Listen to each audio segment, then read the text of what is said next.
Welcome to the Everything Is Earned podcast. My name is Mike. And I'm your host, Tim. Your host? You're switching it up, huh? That's what we're doing. You're going to host this one? I'm going to be co-host?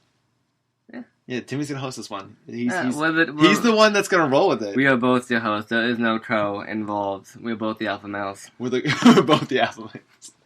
Well, welcome to the Alpha Male podcast. I'm alpha male number 1, Tim. And here's my co-host. Your alpha host? My alpha host, Mike. Okay, so we're the Everything Is Earned podcast. We're from Everything Cleveland. We're going to break down everything happening in your Cleveland sports world, as we always do. And today's actually a good day because it's going to be a victory Monday. The Browns finally get a win. They snap a losing streak of, 4 games now? 4 games. So we're back on the winning streak. They're back on the winning streak. One game's a streak. Woo! Yeah. Counts.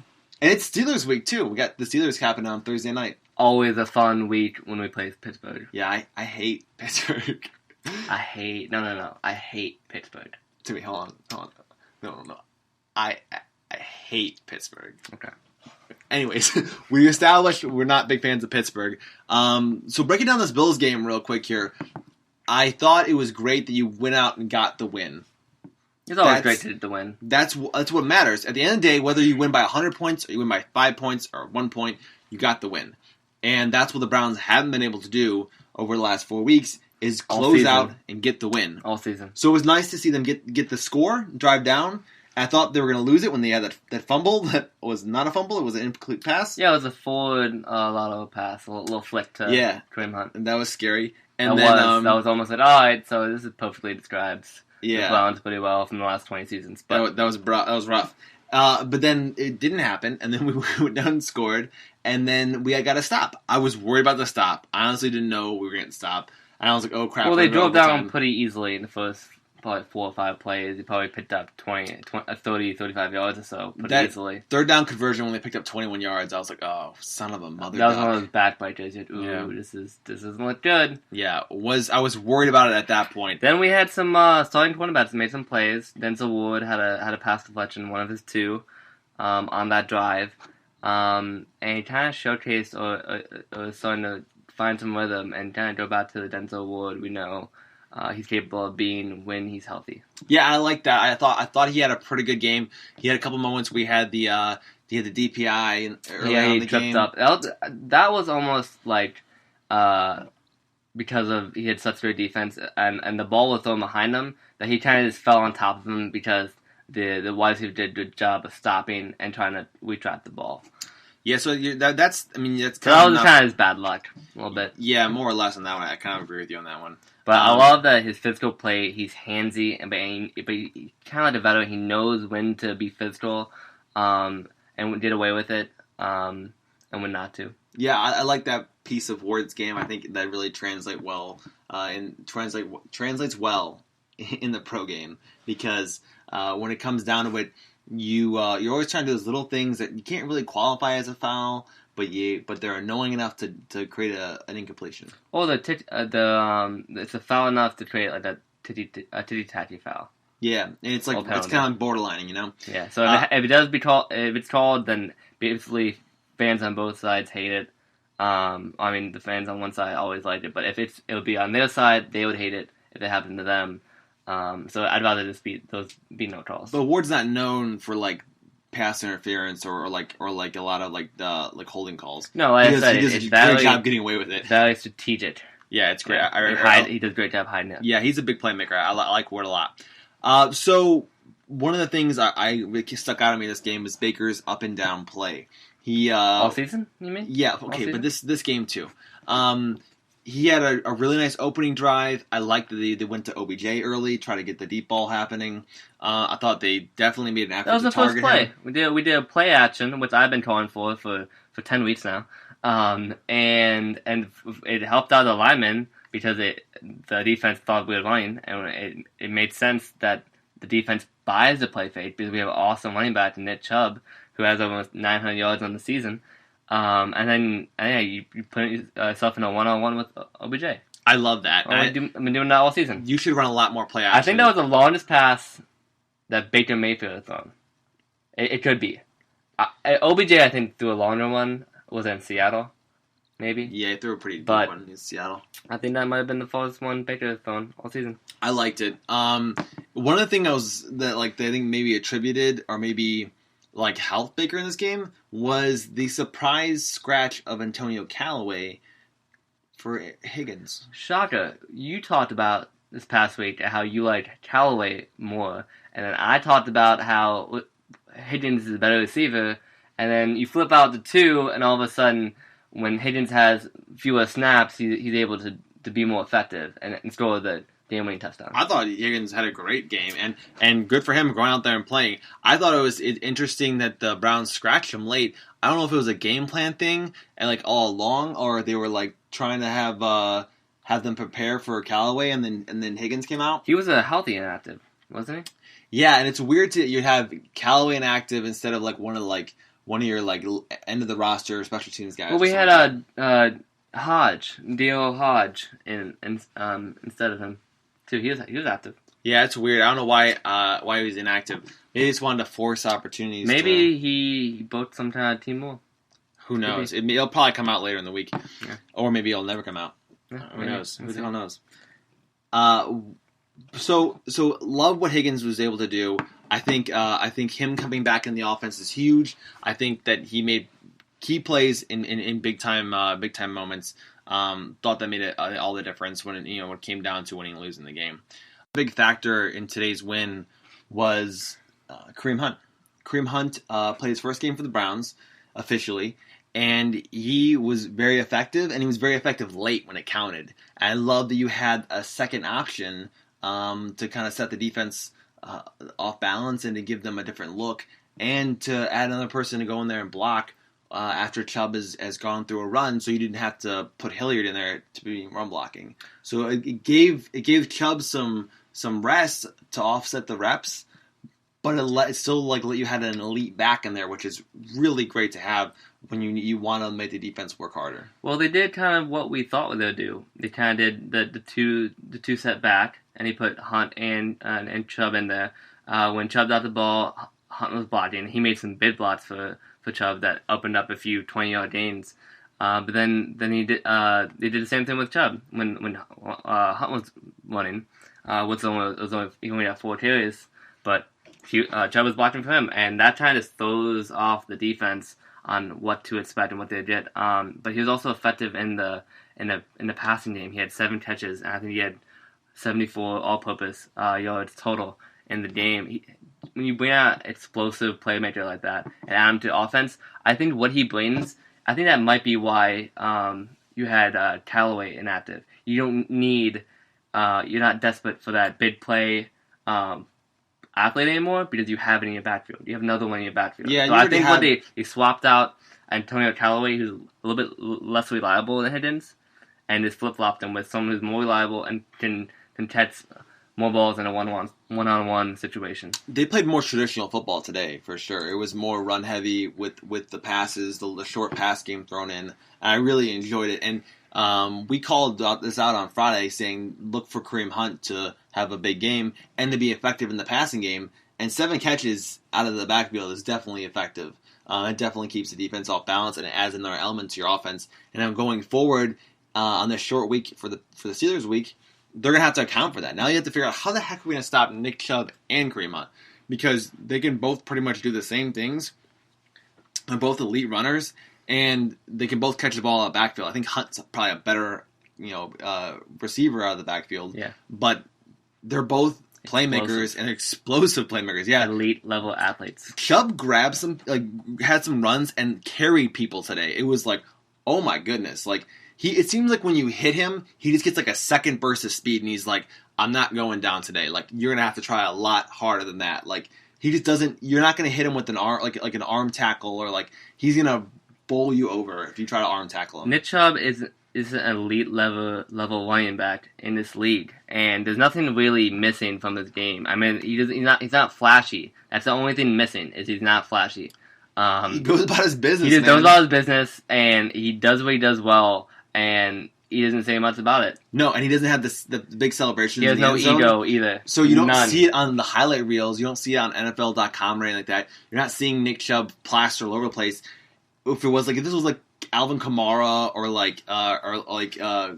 one of the other big time backs in the league, or like Saquon Barkley, all those guys, you hear all about how wonderful Nick Chubb is, but he doesn't do any of that flashy stuff. He doesn't say any of the flashy stuff. He goes in, puts his hard head on, like a Clevelander, and goes to work and makes it happen. 900 and some yards in the first 919 Just touchdowns in 11 games. No, not 11 games. 10 games. Oh my gosh. Let me say that one more time. So he has 919 yards rushing in 10 games. That's impressive. He's only off from his last year total in 9 games. 9 games. Jeez, Tim. Yeah, he has 7 more games left to play. So if you factor that in, he's probably going to end up with something like 1,600, 1,600 It's a big time season. Rushing. It's a big boy season. I'm assuming he has about 200 or 300 catching as well. Even though it's not his main staple that he does. Yeah. All right. So one of the things that we didn't like about today's game, and I think everyone else kind of felt that, was the red zone production, or lack thereof of production. Yeah, not great. We're the first team in 26 years to run 6 plays in the red zone 8 and not score. It was 7 actually, but it's 6 or more, and teams haven't done that in 26 years. If you run that many plays, you're scoring. And it's a field goal or a touchdown. I think yours is inside the 2. 6 plays inside the 1. Okay, inside the 1 without scoring a touchdown. Inside the 2. You're right. Inside the 2. Oh, look at that. Since our statistician tonight. Yeah. Which is reversed. Just tonight. Which is reversed because just tonight. I'm pretty stat heavy. I know my stats normally. Okay. I'm off a game or a yard or 10 yards tonight. Just. I shouldn't be playing the chain game. You don't let me measure the spot. Not tonight. Not You do not want Mike as your official. That's for sure. On the plus side of things, I did like that they threw the ball to Odell on that anytime early possession all the time when they drew the flag in the red zone. I thought that was excellent. He had 2. He had 2 in the red zone, didn't he? He was gonna make that catch too. He curled around the defender, had his hand open, and the guy dragged him down. He was gonna make. Yeah, he forced 2 DPIs on Odell and Dana on Davis White. He definitely dropped some balls he should have caught though. Yeah, I mean he had 12 targets. He had 5 catches for 54 yards. Yeah, it's 57 yards. But you got him involved, and he actually made some good catches on third down. I gotta go back and look and see what catches he made on third. But he had a couple third down conversions that were really important, I think. Really enjoyed that aspect of his game today. It seemed like they could rely on him in those big moments, and that really helped out. I saw some earlier. Outside, tonight was only the 4th time this season that Odell Beckham Jr. had double-digit targets in a game. I think it's really interesting. Out of those 4 times, 3 of those games we either won or should have won. Yes. The only one that we didn't win was against the New York Jets. And I think tonight was the most targets he's had all season in 12. Yeah. So the Jets game, obviously he had a big game there. He had a pretty good game versus the Titans. The Titans, that was the one that we were out of it. But it was Titans, Jets, I believe. Rams, Seattle, and then the Rams was I think 1 shy. 9 targets, and then tonight against Buffalo. So they're saying throwing the ball or looking for your best players should result in a better chance to win. I like that idea. Like get your best players the ball, or try to get your best players the ball. I think we talked about that before. What do you think about the defense today? I thought it was kind of underwhelming, like they have been most of the season. They've had flashes of really good possessions or drives, and then other times you're like, all right, so do I have any faith that they're going to stop this team at the end of the game? I was worried. I was worried too. I was legit worried. I said they drove down 35 yards, pretty much no problem, and then some of our starting corners gave him some fits, and then Miles got to the quarterback when he needed to. Not in garbage time, which he has done a lot. Yeah, this he season. showed up. He showed up in when in needed real to. time. Yeah. in the reality, he showed up when the Browns needed him to perform, and that was good to see that. And it reminded me a little bit of how he played at the end of Pittsburgh last year when you needed him to show up. He came in some big plays. One of the things I thought was a bright spot on the defense was Mack Wilson. That guy's an animal. I like the way he plays. He plays aggressive. He plays fast. He seems like he's got all the intangibles of a quality linebacker, and that's what the Browns have been missing. Because I'm not a big Joe Schobert fan. Oh no, I know you're not. Speaking of Joe Schobert, he did make that big play on, I think it was a 3rd and 3 in the first half to make it a 4th down. How many first downs do you have to give up in order? Or how many stops? How many times do I have to say this? 4-2-5 defensive scheme that they'll end does not fit this personnel. It doesn't. It just doesn't do it. We don't have linebackers, buddy. It just doesn't do it. You have a linebacker, and his name is not Joe Schobert. Okay. We need another elite defensive lineman to the pass rush, to the quarterback, and then we need healthy secondaries to have all year. And yeah, we need a faster linebacker, a more experienced linebacker. Yeah, better linebacker. Mack Wilson, I agree with you. You hit on every base that I was going to talk about. He has all the intangibles. He has all the athleticism you want. If you were watching the game, he smacked Josh Allen on the sideline pretty good. I thought they were going to give him a little unnecessary roughness or whatever, but they let it go. I was like, yes, that's what I want. And he kind of like got up smiling about it. It's pretty funny. But I think he has it. He has like the it factor. Not the it factor. He had, like I said, intangibles, but he just needs to just keep on working on his craft and keep on getting better and just figure out the pro game. I'll take Ryan Kerrigan from the Redskins. He did a lot of people next year. Isn't he slow too? He's slower, but he's not slower than Schobert. He's a great linebacker. Okay, I can say the same thing about Joe Schobert. Joe Schobert. I said if he's in a 3-4 or 4-3, you'd like him. If you hide him, like him. He's not a bad player. You almost want him as an edge rusher too. No, I don't want him. I don't want Just Joe Schobert. put on 20 pounds, Joe. Okay, but if you put him on the line, then maybe I like him more. I mean, we got rid of Janelle Avery. Vernon's not healthy right now. Chad Thomas is outside, but he tweaked something during the game. You can do it next year. Do it next year. You mean he can't put on 20 pounds from now until Thursday? I don't know. You got to talk to some wrestlers. You got to make weight. I mean, I think they know how to lose weight. I don't know if they know how to get up to weight. I'm sure they can get up. You got to talk to some wrestlers. You can figure it out. I mean, garbage bad, the saunas, I get that, but yeah, we'll figure it out. I don't think they know how to gain 20 pounds in a week. How do you feel about ask Freddie Kitchens? How do you feel about Freddie Kitchens this week? I think I have a bias against him since I've had 9 weeks of film on him, both interview and in game. I think there's a few plays like that one timeout, which I didn't. I was in the third quarter, at the end of the third quarter. Last like 5 seconds of the third quarter. Third quarter. That I wasn't sure on. I wasn't sure if he was trying to make it so he didn't flip the field to change depending on the wind, which way the wind was going, or if he wasn't sure about his defense. But because of what it looked like is the Buffalo Bills are just trying to catch the Bonds play off the offsides, and I don't think that's what it was. I thought they were trying that happens. I don't think they're trying to draw him offsides. Often. I think they were trying to run a play quickly, and they watched the film from the New England game where the Browns defense messed up, and they had the mismatch of 3-on-2. And when they put Singletary out wide, it screwed the Browns defense up, and Randall didn't know where he was, Schobert didn't know where he was, and I think it was actually showed some nice growth because instead of letting the play out and having to challenge it after they make the first down and it's a close spot, he's like, I'm going to use a timeout anyways here if it gets close. So timeout, set the defense, give yourself the best opportunity to get the stop and a big play like that, and then go out and get a stop, and they did. I was actually just thinking of that.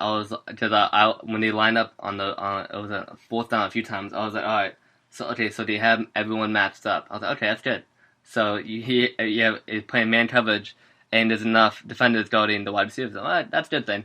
And it just brought me back to that Patriots game. Yeah. But another thing is they did the five wide in the in the not the red zone,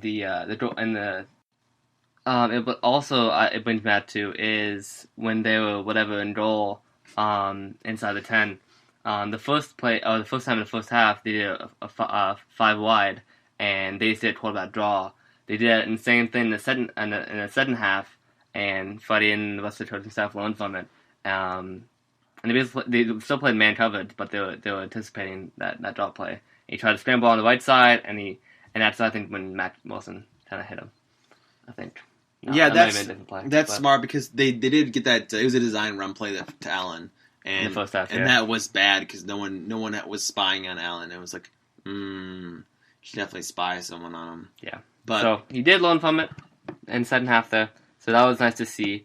I do think, like I said, I have a bias against him just in the first 9 weeks, but I think if that was his first game and you don't have any other record of fighting kitchens, I think from a coaching standpoint, you can't be too mad. Besides, is it still his play calling that is the matter, the difference, or is what's wrong with the Browns in the red zone? Well, it was limited penalties today. No turnovers. No turnovers. Those are two big things that we've been complaining about for weeks now. Although Baker could have had 2 interceptions. He could have had a couple of them, yeah. One, he underthrew OBJ by 5 yards, and he threw it to the hands of the Buffalo secondary. They ran into each other. And there was one more. But it was definitely 2 they could have had. I can't recall. Yeah, but sometimes you get lucky. Well, Baker, I think, it was some crazy stat last year. All the potential, it was some factor with, I think it was all wide receiver deflections. Yeah. It was last year. I think it came in this year too because we've had several this year. I think we'd marked out 4 or 5 in the first 6 weeks or 7 weeks of football. No, I think it's 7 or 8 actually.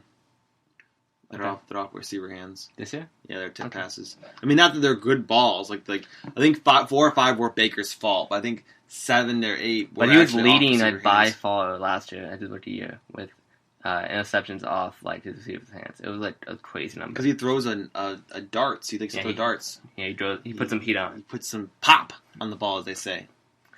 But so I just want to see Freddie actually make improvements. Like I said, I'm just tired of hearing it. I mentioned on Friday how I just want to see it happen. I think we got the win though, man. I think 2 weeks. I think 2 weeks in a row without any turnovers and under 6 or 7 penalties. I think they had 5 today. That's good to see. When you do that, when you have less than 7 penalties in a game, you put yourself in a good chance to win. And when you win the turnover differential, I think it is 0-0 today. But you also give yourself a chance, late game situation, to win those games. Yeah, heck yeah, man. And I think you, when it comes down to it, you want to make small improvements from week to week. And if you can continue to do that, you give yourself a chance to make this playoff run. And Myles Garrett said he doesn't see why we can't be 10-6. So we only got 7 more games to win. Yep, only 7 games. 7 more to go. But we'll take it week by week. Week by week. As we go, the next 4 matchups are interesting though because you have the Steelers. You have garbage teams, so you should win. You have the Steelers, Dolphins, Steelers, and Bengals. So you should definitely take care of business on those 4 wins and make them 4 wins. You should at least make 3 of those 4 and keep the ball rolling. If you beat Buffalo, who's 6-2, you definitely need to beat the teams that have lesser records. Yes. You should be able to beat the Steelers, who have a backup quarterback. I just don't believe the that the Browns Dolphins are trying to be the worst team in football, and the Bengals, who are just a mess. They're a mess. They've been a mess for the last 10 years. Yeah, but they just look worse now because AJ Green's been out. But here's the thing: you have these 4 games to take care of, and I think the Browns are a better team than they've let on. I think the roster is one of the more talented rosters in the league. Well, we know that part. It's just a matter of putting it home now, and you can build off this win and win on Thursday night. That'd be huge. Also, in these last 7 games here, we're going to see were the Browns as bad as they were in the first half of the season because that's this Browns team that they are, or were they that bad because they played some phenomenal teams in the first half? And did we judge Freddie Kitchens too early?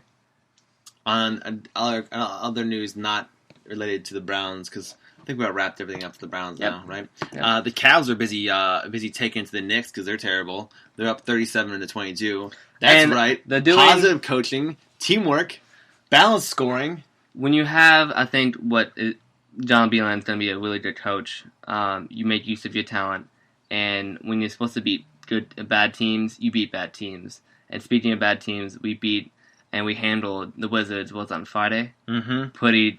They did exactly what they were supposed to do. We talked about on Friday how they were supposed to win. We talked about how Darius Garland should have had his way, which he did. He had 15 points and 5 assists, I think, in the first half. 13 or 11 points in the first half and 5 assists in the first half. Kevin Love played well. So Tristan Thompson, he dominated their young big man. And then we're just doing the same thing to the Nets. Yeah, I think when it comes down, you have to win these games, and these are nice building games because you can start to feel the wins, and you keep that positive momentum going. And I think it's worthwhile. Turn the Cavs on. When the Cavs are on, turn them on. You're gonna see some fun basketball, and you're gonna learn about how these new guys are developing. You're gonna learn basketball too. I think John Beilein does a good job of teaching. I think his young players playing quality ball. And if I want to talk about a few players specifically. I want to talk about Kevin Porter Jr., who had a career night on Friday against the Wizards. I want to talk about Darius Garland a little bit more. Kevin Love, I think those 3 people that I want to talk about most. Circle them, man. Circle those guys when we turn the Cavs on because those are the most interesting guys you want to watch. Yeah, and Cedi. But I want to start with Darius Garland, who it was an interesting matchup because he played his former AAU coach, Bradley Beal. And he talked about how that was a fun matchup to play, and he seemed locked in. And I watched him on defense, and he acted like he played him before. He acted like he knew how to play his game, and I think he played the best game in terms of offensively that he has since he got drafted. Yeah, he looked really sharp. I mean, his 6 assists were not just like, oh, I happened to pass to you when you were open. I swung the ball. And no, his assists were that nice dunk to end the half to Thompson. That was sweet. He carved up the defense and then tossed that oop to Thompson, who came flying down the lane. Well, if anyone was watching the game, you were like, what are you doing? Like, there's only 7 seconds left, and you just crossed half court. Like, you had 16 seconds left. And, like, you barely at half court. And then all of a sudden, he turned it up. He did a little stutter at 3-point line. And then, like, acted like he was about to shoot it. He had a big man close out on him. And then he just burst to the lane. And Tristan Thompson, we all know, dives super hard. And he just blooped it up. And right before the half, it was beautiful. Aggressive. When he gets assists, he gets point guard assists. He gets playmaker, floor general type assists. Yeah, he's dishing out some dimes out there. He's dropping dimes like Kevin Love. Then on to Nets. Tristan Thompson has been extremely confident on the offensive floor. He's having himself a career year. He's making that bid to be an all-star. I think he's really trying to be an all-star this year, and he's trying to get paid in the offseason. I don't know if the Cavs will retain him, but he's trying to get paid. Yeah, depending if he keeps on the sustained play that he has so far this season, he might attract a larger contract than Cavs will be able to pay him. So that's something I like what he's doing so far, though. It's great for this team and our building going forward. I don't know, where he fits going forward, but I love what he's doing right now. I love how the Cavs are developing, especially with Tristan and Love leading the way with the young guys. I think, like I mentioned on Friday, if you can work out a deal where you front load the contract and it both fits his goals money wise and the Cavs, then I think it would be worthwhile. You should call up Kobe Altman, Tim. You should call up your close personal friend, Kobe Altman. You should get him on the horn with Kobe. Let him know your awesome idea. Let him have him take a look at the financials. Sit down with Dan. Make sure you see if it's if it works, and then meet with the whole team, with Nance and Nance's father and Nance's agent, and you guys just have a little sit down. You guys go to a fancy restaurant. You head down to Red Steakhouse. And then you just chop it up and let them know what you think about this contract. You said the name Dan Gilbert, and immediately my brain went to, did he have a change of mentality of heart? No, after being hospitalized this summer, and is that why he re-signed Kobe Altman?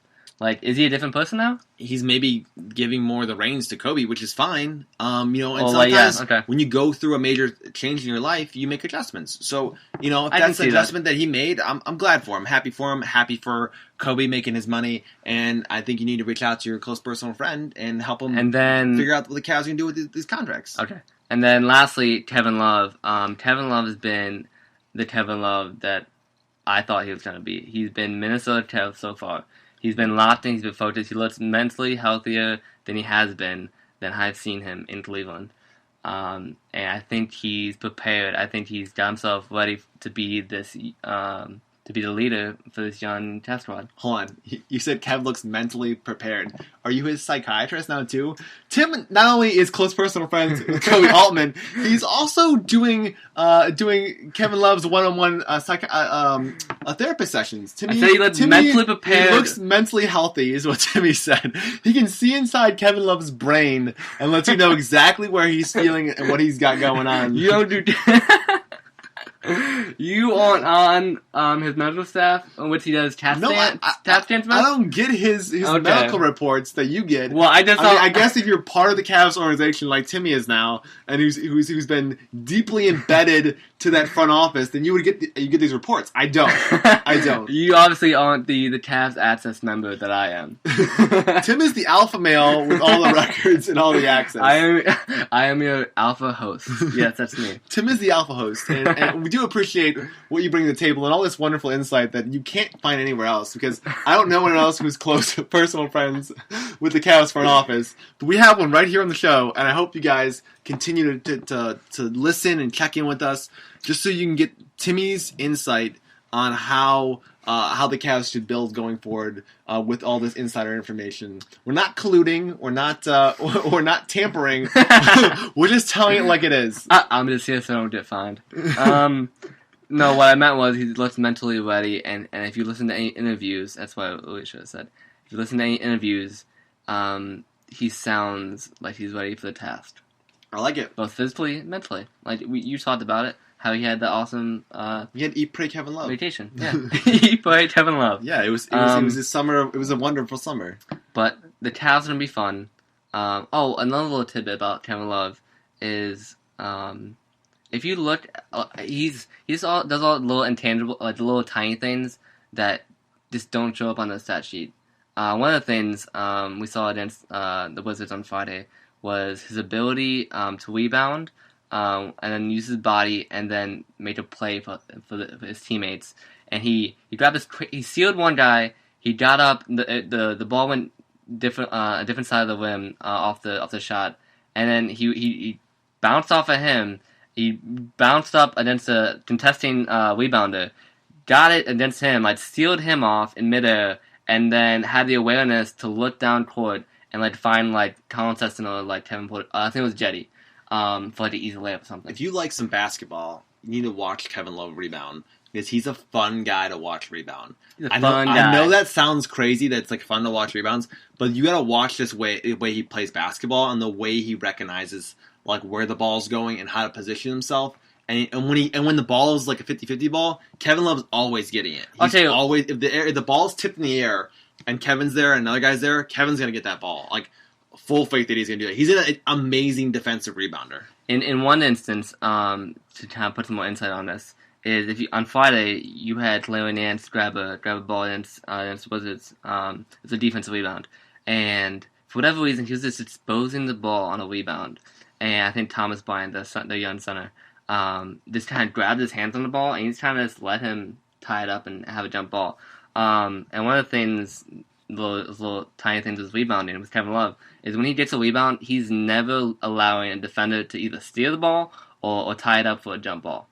He always finds a way to get away from the defender while rebounding it, while allowing himself. I think he had turnover on outlet pass, but most of the time he's a very skilled outlet passer, and John Beilein uses that talent of his to get the Cavs to push the offense, and to utilize his strength for for other people. The Cavs don't want to be a Colin half-set. Sexton is a fast player. They don't want to be a. They want to get out and run. They don't want to be a half-court team. They want to be a push the pace guy kind of team. But that about wraps it up. We're gonna watch the second half of this Cavs game here. Yeah, we are.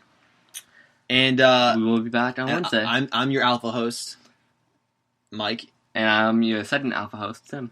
And this is the Everything Is Earned podcast. And remember, in Cleveland, everything is earned.